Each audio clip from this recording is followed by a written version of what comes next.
Nous sommes dans l'actu décalé du jour. Nous parlons de l'apparition des morts, mythe ou réalité. L'invité qui devrait apporter la lumière sur ce sujet, c'est bien sûr Corvi Raymond Assogba, le professeur de sociologie et de biologie à l'université d'Abomey-Calavi.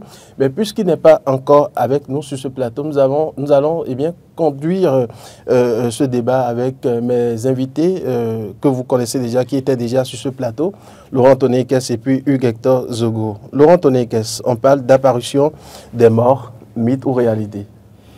Vous, qu'on appelle communément pasteur, quelle est votre appréciation? Laurent Tonekes, communément appelé pasteur, oui. Bon, je ne suis pas encore pasteur. D'accord. Tu veux faire la nuance, je suis diacre, je ne suis pas encore pasteur. D'accord. Alors, ce que je veux dire, c'est que oui, cette affaire semble être un mythe pour la plupart de gens, et pour d'autres, c'est une réalité. Parce que vous entendrez des histoires où il est mort, et puis après, il est venu me saluer. Je ne savais pas, il est venu me saluer, et après, il est parti. Ou après, vous entendrez, il est mort, il est allé au Ghana, il s'est marié, il a fait des enfants. La femme a voulu connaître son village. Il est venu dans le village, il a envoyé la femme vers la maison, il est resté loin, il dit j'arrive, je vais acheter, et puis après il a disparu. La femme va dans la famille, il se rend compte que oui, il était déjà décédé. Ou on dit j'ai rencontré telle jeune fille, je l'ai draguée, il est rentré dans votre maison hier, et puis je viens ce matin pour demander d'après elle, on dit non, cette fille-là est morte il y a 15 ans. Donc c'est des histoires comme ça qu'on entend. Moi je n'ai pas... c'est des histoires? C'est des histoires. Bon, en fait, avant que ce ne soit réalité, c'est une histoire quand même qu'on vous raconte. Et donc que vous apprenez, que vous croyez ou vous ne croyez pas. Mais toujours est-il que ce que je sais, c'est que oui, chrétien que je suis de ma position, je sais que l'esprit malin est capable d'utiliser le corps d'un être humain pour en faire ce qu'il veut. Et donc du coup, dès lors que quelqu'un meurt, l'esprit malin, je veux parler du diable, peut prendre le corps de la personne pour aller opérer, pour faire continuer une émission. Alors moi, si vous permettez, je raconterai une anecdote.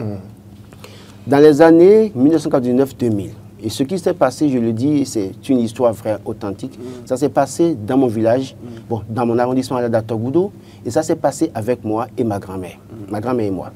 Alors, un monsieur qui est venu louer une chambre chez nous. D'accord, et qui était un dépanneur, réparateur de radio et autres. Et puis, tout le village lui confiait les radios à réparer, il réparait. Et il préparait même parfois lui et moi à manger parce que dans la chambre de mon père, il y avait 4 chambres à coucher, il y avait une chambre qui faisait office de boutique et celle-là, il avait loué, il restait.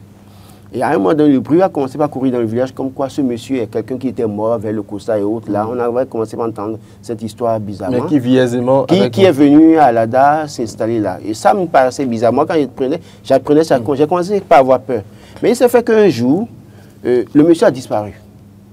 Toutes les portes fermées, on ne l'a plus vu. Et une semaine, 2 semaines, plus de signes. Premier mois, 2e mois, 3e mois, 4e mois, jusqu'au 6e mois, on ne l'a plus revu.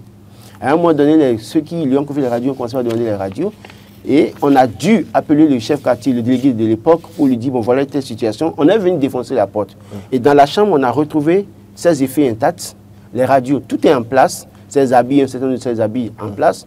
Mais lui-même, il a disparu. Et depuis cette année jusqu'à aujourd'hui, à aucun moment, ce monsieur n'est revenu dans le village pour demander quoi que ce soit. En tout cas, dans l'arrondissement à la Datogoudou, le bâtiment est encore là, les gens peuvent vérifier. Tout est encore intact. Non, bon, on a distribué les radios aux ayants droit et à un moment donné, on a fait le point.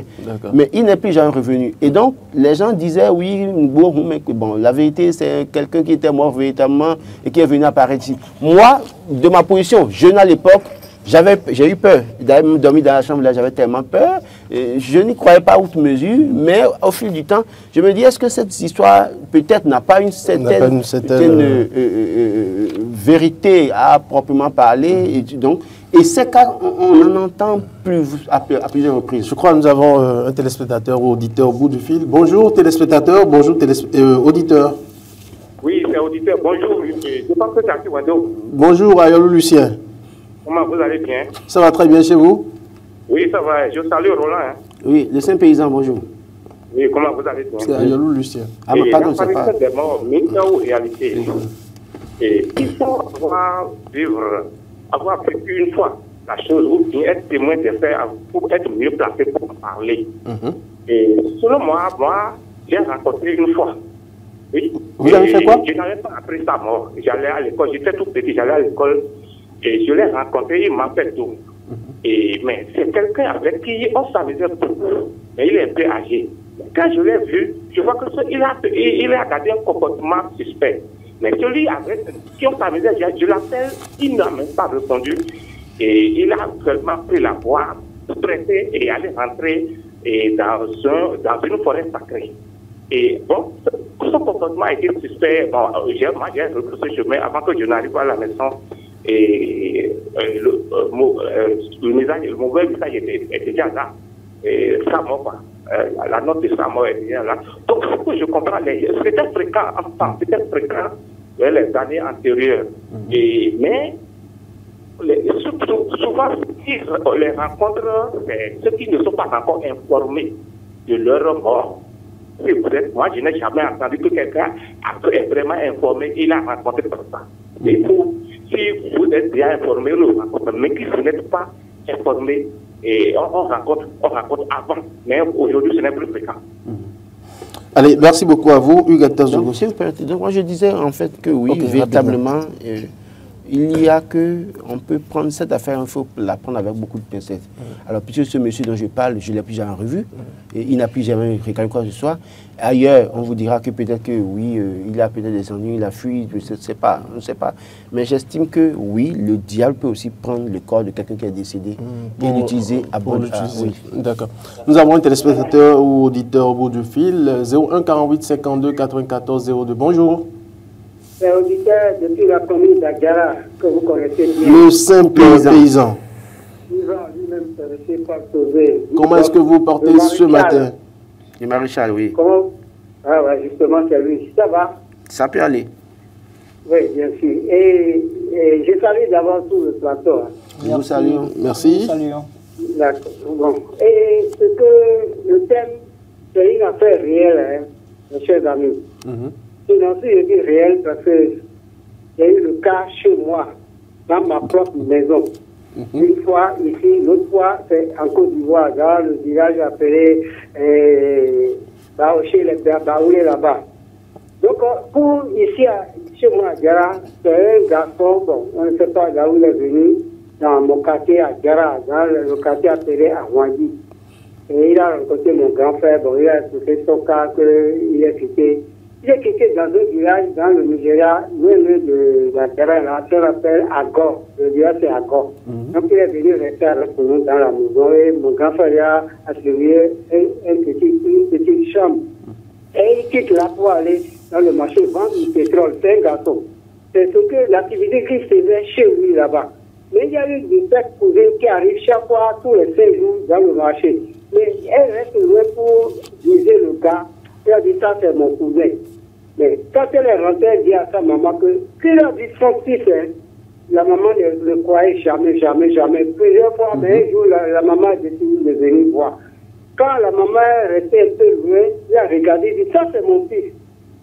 Et il est arrivé jusqu'à lui, il a fait de vendre du pétrole, il a appelé son nom. Quand il a vu la maman, il est parti, il est disparu. Je vous dis, monsieur, mes amis, ces affaires sont restées dans notre maison pendant plusieurs années. Personne ne rentre pas dans la chambre. On a eu peur de rentrer. Donc maintenant, peut-être qu'on a démoli la maison, les affaires sont restées jusqu'à on a démoli. Voilà un peu. Pour la Côte d'Ivoire, peut-être prochainement, on peut revenir. Merci beaucoup et très bonne journée à vous, Hugues. Je voudrais quand même réagir pour dire que nous n'avons juste là-bas de données scientifiques tangibles qui nous permettent de dire que effectivement des morts ont été rencontrés. Il n'y a pas de preuves tangibles. Mais par contre, je voulais remettre sur le tapis comme ça un sujet à caractère sociologique et socioculturel. Sociologique et socioculturel. C'est le Covid-19. Vous permettez rapidement? Oui, auditeur ou téléspectateur. Oui, allô, bonjour, monsieur Atu, bonjour, monsieur Laurent, bonjour. Bonjour, à qui avons l'honneur? Mathias de Vaïta, Guinée. Monsieur Mathias, comment est-ce que vous portez ce matin? Ça va très bien. D'accord, nous vous écoutons. Je vous appelle de Tambo, commune de Tambo, arrondissement de Zonguel. D'accord. Bien, par rapport au sujet, je pense que c'est la chose que nous ne pouvons pas vraiment expliquer. Oui. Ouais. Peut-être que Laurent a raison en disant que c'est peut-être le diable qui prend la faute d'une autre personne. Et en racontant son histoire, il m'a rappelé aussi une histoire que j'ai vécue à Kadjeum. J'ai grandi à Kadjeum. Ici, un temps, un monsieur est venu nous voir chez nous. Parce que c'est la maison de mon grand-père. Le monsieur, quand on le savait, il ne répondait même pas. Ouais. Et il est toujours tranquille. Il ne sourit jamais. Et il est tout seul dans sa chambre. Personne n'est jamais venu le visiter. Pendant des années qu'on a fait là, personne n'est jamais venu le visiter. Il ne s'habille pas, il sort, il revient quand il peut. Et évidemment, nous on se disait si c'est pas un guitare qui avait joué à la maison. Et tel que M. Loire l'a dit, un jour, ce monsieur-là est parti. Il a laissé la chambre, il a laissé tout dedans, il est parti comme ça, on ne l'a plus jamais revu. Ouais. Voilà. Et je veux vous attirer votre attention. Il y a un de vos collègues, Louis Félix d'abord. Oui. Vous vous rappelez de lui qui faisait une émission. Notre école. Tout à fait. Notre école. Voilà. Où il y a Ahmed Arepa. Oui, Ahmed Arepa recevait quelqu'un sur son émission. Et je pense un spécialiste qui parlait des voilà. Papa, quand il parle là, il dit que quand on lui donne les signes astrologiques, il dit que la personne doit réapparaître ou bien doit réapparaître dans un autre monde ou bien dans... Vous parlez de Maître Moussa Rahimi qui parlait de ça souvent. Maître Moussa Rahimi. J'ai oublié son nom. Donc, c'est des choses que nous ne pouvons pas vraiment expliquer. Peut-être les spécialistes. Oui, justement. C'est pour ça que le professeur avait été invité. Malheureusement, il n'est pas arrivé. Oui, nous avons invité justement un spécialiste de la question, Hugues. Oui, donc je disais que je voulais remettre sur le tapis pour nous permettre d'approfondir un peu les échanges. La question du Kuvito, question d'ordre socio-culturel. Si tant est que nous croyons au Kuvito et nous savons que le Kuvito, ce n'est que la réincarnation d'un parent décédé et qu'on ne peut pas le rencontrer dans une certaine posture, pourquoi pensons-nous un instant que le mort, nous le voyons? C'est juste une question pour permettre à chacun d'apprécier. Parce que toutes les personnes qui croient en l'existence du Kuvito ne peuvent plus jamais croire qu'il y a un mort qu'ils pourraient rencontrer sur leur passage. Voyez-vous, il peut arriver qu'on se retrouve, je vais dire, dans le processus psychologique de deuil. Et vous avez des troubles de mémoire. Vous voyez quelqu'un d'autre.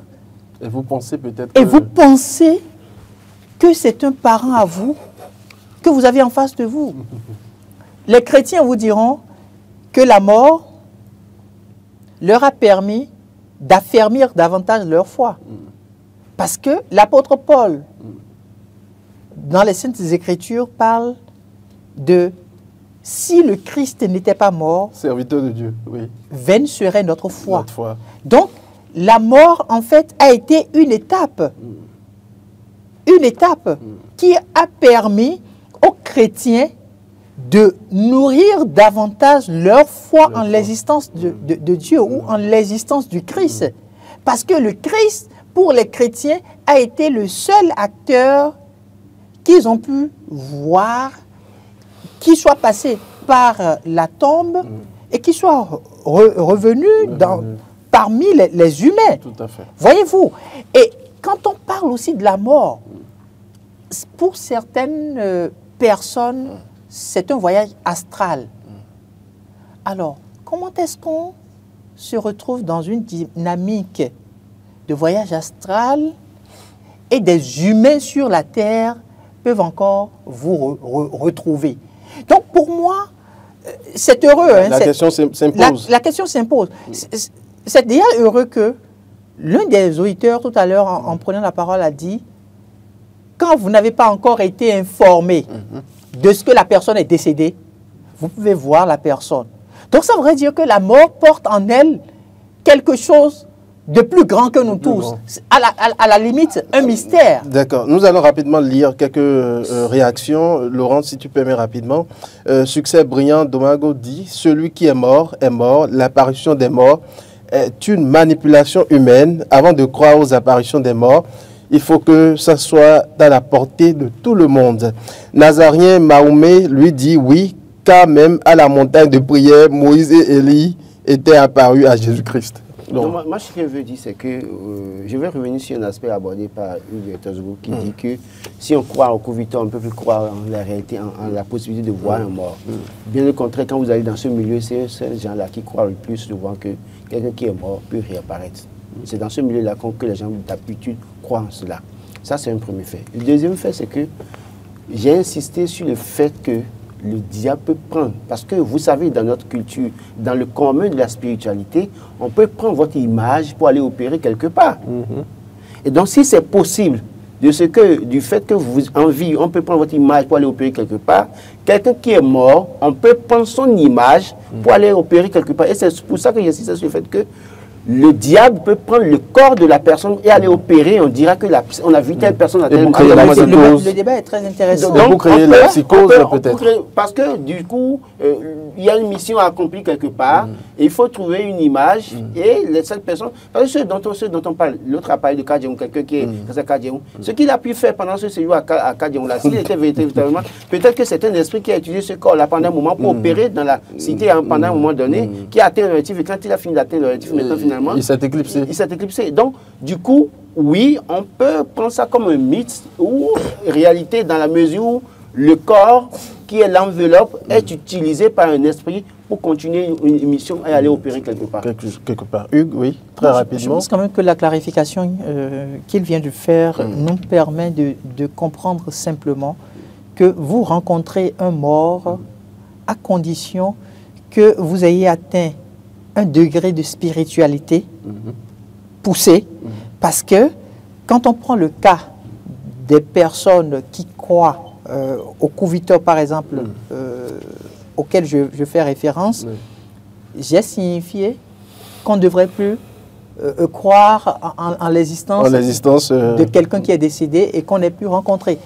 Mais l'élément qu'il a soulevé nous permet de comprendre à partir de ce moment-là qu'il y a des données qu'il ne faut pas négliger. Qu'il ne faut pas négliger. D'accord. Et vous ne pouvez pas y avoir accès si vous n'êtes pas initié. Parfait. Merci à vous, Hugues Tozogo. Merci, Roland Toninkès.